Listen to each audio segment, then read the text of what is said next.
Assalamualaikum warahmatullahi wabarakatuh. Alhamdulillahirrahmanirrahim. Hari ini kita memulai materi pada mata kuliah Pancasila, ya, dengan materi Pancasila itu sendiri.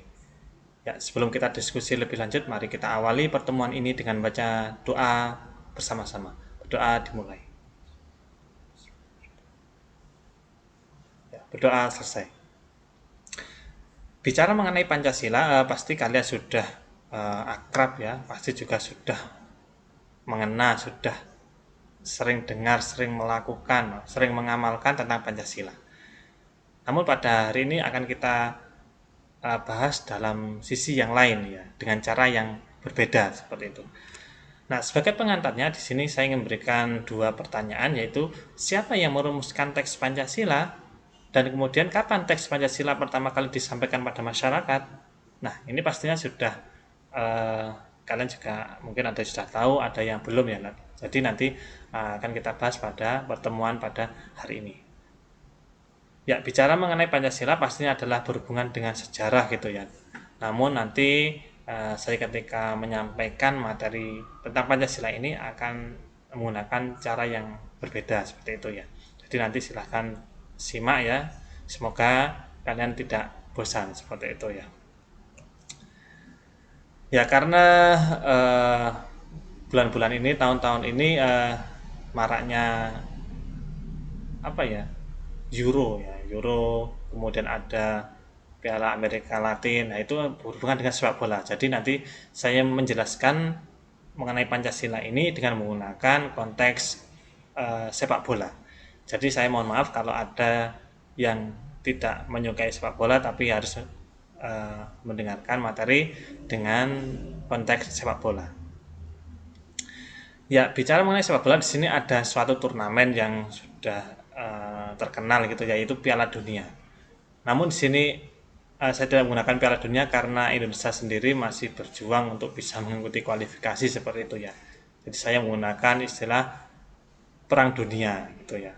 Jadi di sini sudah memasuki babak final ya, belum sampai final tapi untuk menuju ke final maka harus bisa menyingkirkan lawan-lawannya seperti itu.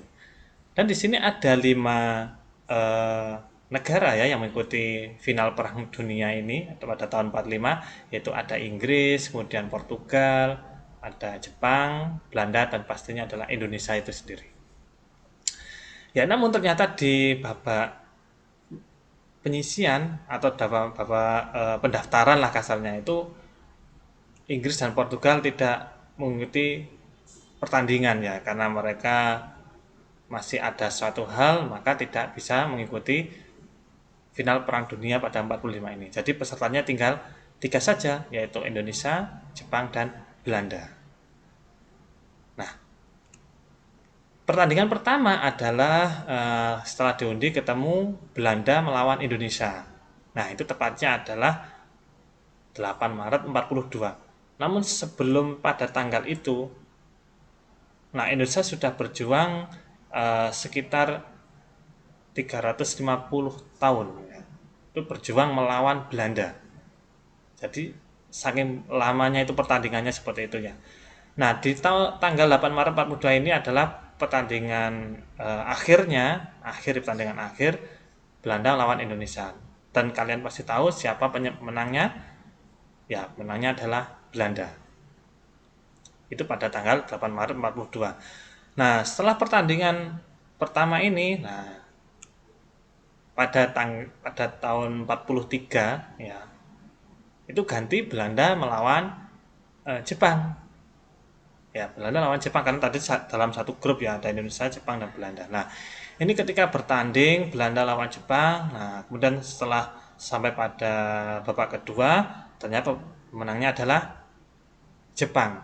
Nah, kenapa kok Jepang bisa menang melawan Belanda? Ya karena apa? Karena tadi Belanda sudah baru saja bermain melawan Indonesia, kemudian dari segi fisik juga sudah kelelahan seperti itu. Kemudian dari segi strategi juga sudah dibaca oleh orang-orang Jepang yang pada saat itu melihat, mengamati karena dia akan melawan Belanda. Nah, karena strateginya mengetahui kemudian faktor fisik juga sudah berkurang karena sudah melawan Indonesia, makanya Belanda bisa dikalahkan oleh Jepang. Itu ya. Kemudian di pertandingan berikutnya yaitu pada akhir tahun 43, nah itu ganti Indonesia lawan Jepang. Nah, siapa pemenangnya? Ya ternyata menangnya adalah Jepang ya. Ya bagaimana tidak yang menang adalah Jepang tadi? Indonesia saja kalah dengan Belanda. Kemudian Belanda bisa dikalahkan oleh Jepang. Ya di sini ya mau nggak mau ya Jepang mengalahkan Indonesia karena dengan taktiknya, dengan senjatanya, dengan pemainnya itu Jepang sudah siap, makanya Indonesia tidak bisa menang lawan Jepang. Itu di akhir tahun 43. Nah, kemudian pada tahun 44, nah ini adalah di penyisian yang berikutnya, yaitu mempertemukan lagi antara Jepang lawan Belanda. Nah, ini sebagai tim, apalagi tim Eropa ya, Belanda tim Eropa, kemudian Jepang tim Asia. Ini tim Eropa nggak mau kalah dengan tim Asia.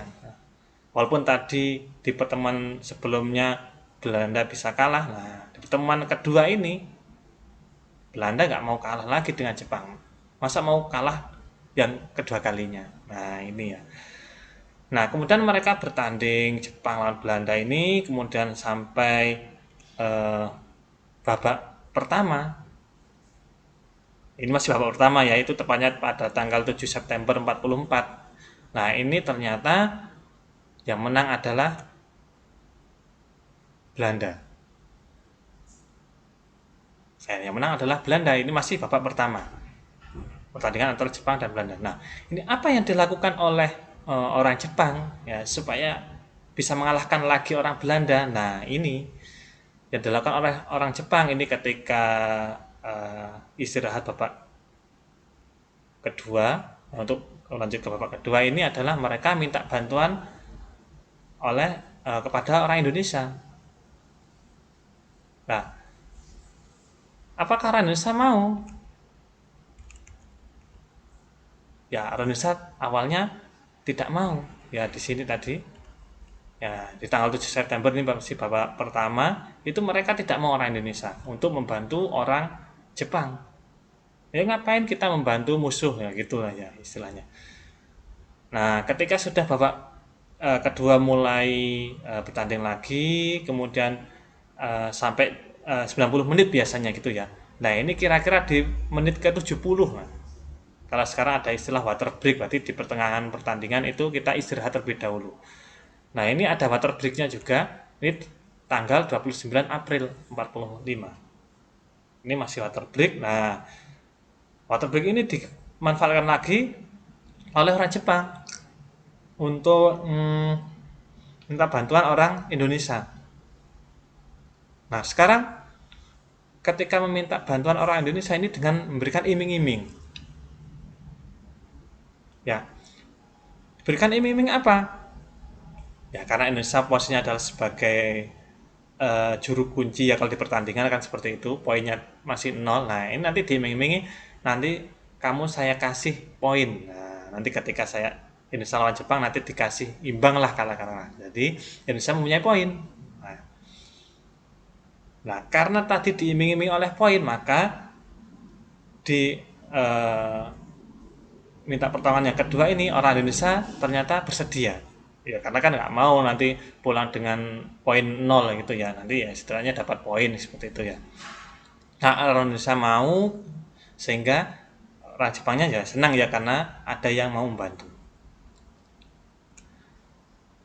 Nah, untuk membantu Jepang supaya bisa mengalahkan Belanda, nah ini orang Indonesia juga pinter-pinter gitu ya, bisa memanfaatkan kesempatan dalam kesempitan seperti itu.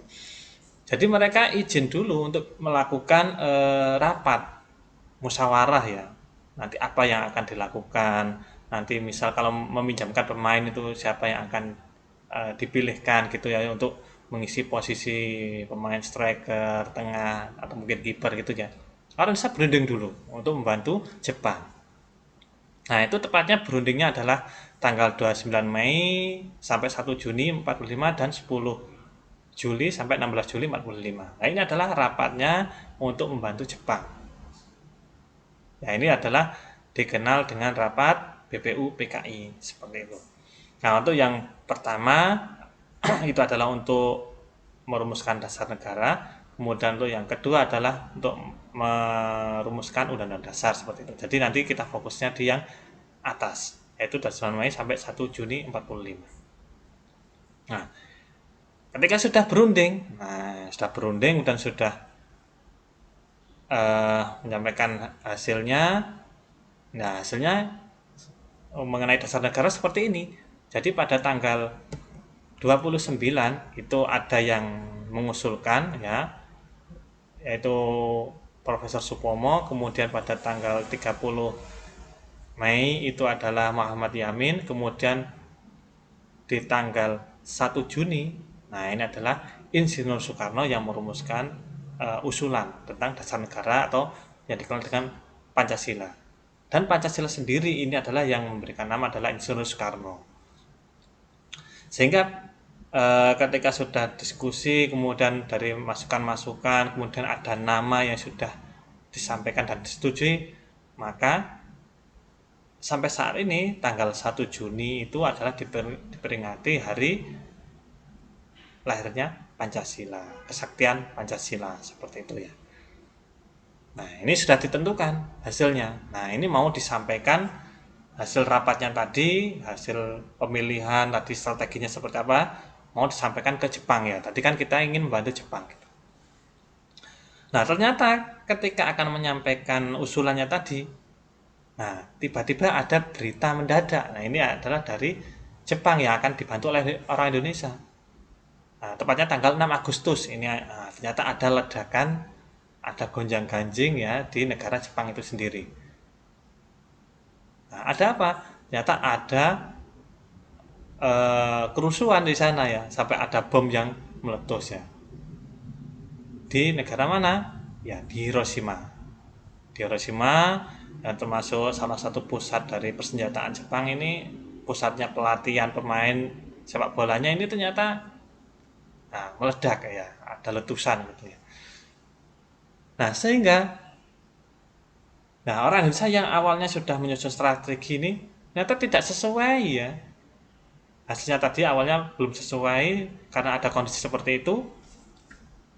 Nah, makanya kemudian orang Indonesia rapat lagi ya supaya strateginya memang benar-benar pas gitu ya. Karena ada insiden seperti itu, jadi ada yang kurang ini. Nah, kita rapat lagi. Nah, itu tepatnya tanggal 7 Agustus. Ada orang-orang Indonesia rapat lagi, kemudian kita susun ulang, kemudian sudah fix ya, ini kita akan membantu Jepang untuk melawan Belanda gitu. Nah, setelah usulan sudah ditampung kemudian sudah siap untuk disampaikan, ketika di perjalanan ya, karena kan dulu kan belum ada WA gitu ya, jadinya tidak bisa dikirim langsung, ini Pak, ini nggak bisa, berarti harus ketemu langsung dengan yang bersangkutan. Nah, ternyata di perjalanan, tepatnya tanggal 9 Agustus, nah itu orang Indonesia mendengar kabar lagi bahwa Jepang yang akan dibantu tadi mengalami bencana. Ya, ada kerusuhan lagi nih ya di pusat pelatihannya gitu ya, di pusat persenjataannya. Ada bom yang meletus. Ya, tepatnya di kota Nagasaki. Nah, ini kemudian strateginya ini sudah disusun oleh orang Indonesia, ini pasti sudah tidak sesuai lagi karena ada kerusuhan lagi di orang Jepang. Sehingga mereka ya bingung, ini orang Indonesia bingung ini mau membantu apa tidak ini. Kok yang dibantu banyak kerusakan, kerusuhan. Nah, ini ya akhirnya Indonesia tidak sampai membantu Jepang ya. Pertandingan keburu dimulai lagi, pertandingan keburu selesai, dan akhirnya peluit babak kedua sudah ditiupkan. Ya, tepatnya tanggal 14 Agustus 45. Nah, orang Jepang kalah ya lawan Belanda gitu. Nah, ini kenapa? Ya karena orang Indonesia tadi belum sampai membantu ya, karena sudah ada 2 kali kerusuhan tadi. Nah, ini orang Indonesia galau ini, padahal sudah mau membantu tapi kok nggak jadi. Nah, ini kalau Kalau kalian sudah eh, dimintai tolong, kemudian sudah siap, dan ternyata tidak jadi dimintai tolong, itu bagaimana perasaannya? Nah, pastinya kan galau, kemudian sedih, ya, marah-marah itu ya, karena kan kita sudah menyiapkan strategi, sudah fix. Nah, kemudian ternyata tidak jadi main ya. Padahal tadi pemainnya, strikernya sudah dipilih si A, kemudian kipernya sudah dipilih si B, pelatihnya sudah dipilih si C. Nah, itu ternyata nggak jadi main. Nah, makanya orang Indonesia tadi, tokoh-tokoh orang Indonesia sedih karena nggak bisa membantu Jepang. Padahal tadi Jepang sudah memberikan iming-iming poin ya, poinnya berupa apa? Berupa merdeka. Nggak main-main hadiahnya ya, merdeka. Jadi Jepang menjanjikan kalau mau membantu Jepang nanti dikasih merdeka secara cuma-cuma itu ya, sekitar tanggal 24 Agustus itu ya. Itu untuk hadiahnya kalau mau membantu Jepang dan bisa mengalahkan Belanda. Tapi akhirnya tadi nggak bisa membantu Jepang ya, karena orang Indonesia itu kelamaan rapat, gitu. Kebanyakan rapat, maka rapat, jadinya nggak jadi membantu Jepang seperti itu. Nah, kemudian para pemain tadi yang sudah termasuk tokoh-tokoh kemerdekaan tadi, bagaimana caranya supaya kembali lagi fresh? Nah, pikirannya kembali fresh lagi. Nah, ini adalah tugas untuk kalian gitu ya. Jadi tugas untuk pertemuan kedua ini adalah kalian nanti memberikan atau membuat cerita ya, cerita nanti bebas tentang apa. Yang penting intinya adalah tersampaikan tentang perjalanan kemerdekaan Indonesia. Khususnya adalah di bagian Pancasila seperti itu ya. Nanti di bagian slide ini kalian silahkan menyusun cerita, disesuaikan, nanti bebas mau diganti konteksnya juga silahkan, yang penting nanti endingnya sama gitu. Nah, ini kalau versi saya. Nah, ini tadi karena galau, sedih, marah. Nah, ini nanti obatnya ya pasti adalah refreshing gitu ya. Jadi tadi sudah tahu Jepang kalah, kemudian tanggal 15 Agustus. Nah, para pemain tadi sudah disiapkan diajak refreshing. Nah, ini berangkatnya. Berangkatnya ya malam hari ya, karena di Jakarta itu supaya tidak kena macet itu ya, berangkatnya malam hari. Jadi ini juga berangkatnya malam hari, sekitar jam 10-11an malam ya, tanggal 15 Agustus. Nah, itu mereka berangkat refreshing ya, untuk menjernihkan otak gitu ya. Kenapa kok jalannya kok malam? Ya tadi untuk menghindari kemacetan. Kalau Jakarta kan macet sekali gitu ya. Tapi macetnya kalau sekarang adalah macet kendaraan, kalau dulu ya macetnya karena dicegat oleh pasukan Belanda gitu ya. Tapi nggak tercegat ya, itu berangkatnya malam hari. Nah, kemudian sampai di tempat tujuan ya, piknya di mana? Ya piknya di daerah Rangas Dengklok gitu ya. Nah, sekarang itu tuh banyak tempat wisata di sana ya. Nah, kemudian kalau sudah ke tempat wisata, nah, ngapain? Ya pastinya refreshing ya. Mulai pagi hari cari udara segar, kemudian siang hari mungkin berenang gitu ya, kemudian sore hari leyeh-leyeh gitu lah ya. Itu tanggal 16, nanti full refreshing dari pagi sampai sore hari. Nah, setelah refresh sudah cukup fresh, nah, pikiran sudah tenang. Nah, kemudian setelah sholat maghrib, nah ini baru kita diskusi lagi, rapat lagi. Nah itu ya, tokoh-tokoh lagi, rapat lagi. Sambil ngopi bisa, sambil ngeteh bisa itu ya. Nah, setelah sudah refresh, kemudian tahu kondisinya seperti ini, Jepang sudah bisa dibantu, berarti nanti posisi Indonesia ini akan melawan Belanda pastinya. Nah, ini sudah refresh, nah sudah fix. Jadi kita putuskan bahwa kita tidak perlu menunggu dihadiahi oleh Jepang. Nah, nanti Jepang besar kepala ya karena memberikan hadiah kepada Indonesia. Kita cari poin sendiri, cari piala sendiri, cari kemerdekaan sendiri. Jadi kita susun pemainnya, pelatihnya siapa, nanti kita fixkan pada malam ini. Nah, setelah tanggal 16 ini sudah fix semua, nah, mulai dari segala sesuatu yang berhubungan dengan pertandingan sudah fix. Nah, barulah mereka kembali ke Jakarta lagi. Nah, dini hari ya. Kenapa kok dini hari? Ya sekitar jam 1-2 lah. Ya tadi karena menghindari kemacetan tadi.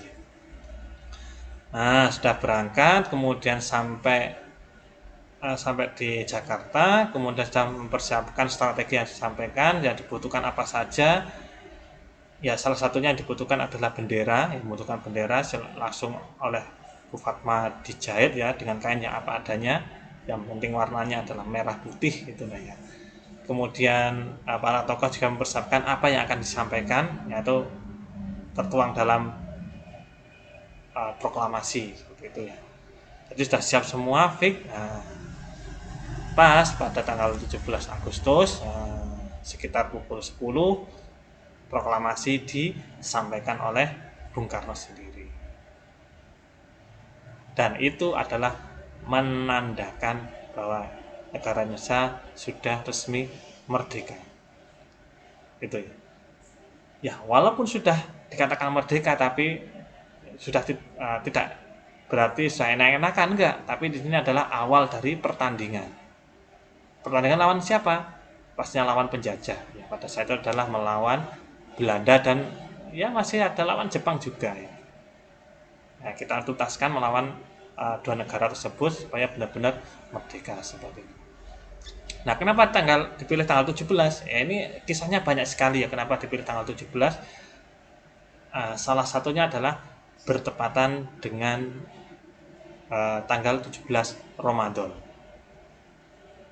Nah, sehingga kenapa kok nuzulul Quran di Indonesia diperingati tanggal 17 Ramadan? Ya, padahal kan kalau dari hadis itu kan tanggal-tanggal ganjil ya nuzulul Quran ya. Ini karena salah satunya adalah untuk mempersiapkan lebih dini ya sebelum ke tanggal 10 malam yang terakhir yang ganjil itu. Nah, kita persiapan dulu di tanggal 17 Ramadan untuk mempersiapkan diri supaya nanti bisa meraih Lailatul Qadar seperti itu. Ya, demikian materi pada hari ini. Jangan lupa tugasnya tadi adalah menyusun cerita dengan konteks yang berbeda ya. Silahkan. Ya, ini tugasnya adalah tugas kelompok seperti itu. Untuk hari ini saya ucapkan sekian. Mari kita akhiri dengan baca hamdalah bersama-sama. Alhamdulillahirrahmanirrahim. Nah, untuk tugasnya nanti dikumpulkan di link yang sudah saya sediakan. Saya akhiri. Assalamualaikum warahmatullahi wabarakatuh.